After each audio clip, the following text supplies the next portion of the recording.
you say Fartlek? You said Fartlek. Yeah, I can absolutely explain it. A fartlek is a Swedish term. It means speed play. And so the idea was it was a very unstructured training element where the athletes would go out and run hard and recover and run hard and recover, and it was popularized, like I said, in Sweden by a coach named Gösta Holmer, and he used to have his athletes go out for a certain amount of time, whether it's an hour, 2 hours, whatever it happened to be, and during that run they would accelerate and they would make surges. So they would surge to a tree, to a pole, whatever it happened to be, and then they'd recover fully in between before someone else then surged away. So we've incorporated into training programs here in the US, and many coaches use them very consistently now.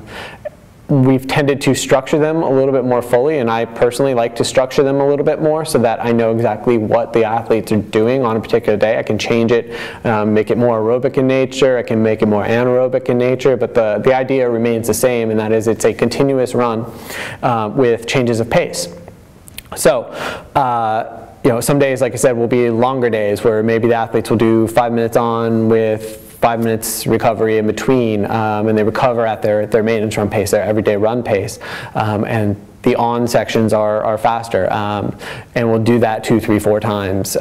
Some days we're working on shorter, quicker stuff where maybe it's a minute on, minute off, where they're able to really kind of bite into that 1 minute piece, and make it really fast. Some days we're mimicking other workouts that we might normally do on a track, pace run thousands, where we're doing 3 minutes on and 1 minute recovery, something similar to that. It really depends on what we're trying to accomplish that day, but the idea is still the same in that we're changing gears, we're changing speeds throughout in a continuous running fashion. A lot of beginner runners don't incorporate enough changes of pace into their runs, where that's why a fartlek can be great, because you can go out for your run and you can just add a couple of 30-second surges in there, recover fully in between, and then do it again.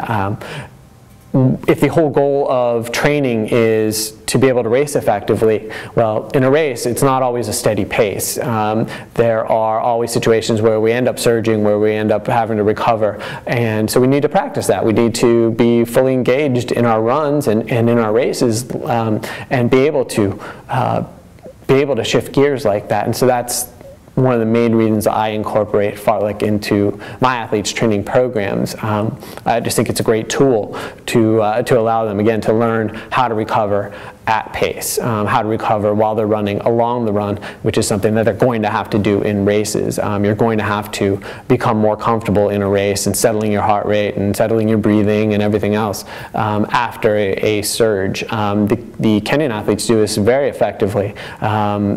As well. They've incorporated it into much of their training, and that's something that we can definitely take away. So with fartlek, we really want to again, just make sure we're changing gears, make sure that we're relatively recovered before the next surge. So it's a great tool, and it's one of those things that we really do enjoy doing as coaches.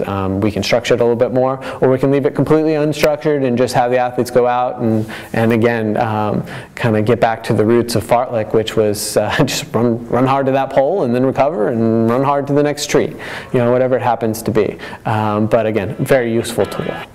Really enjoy it.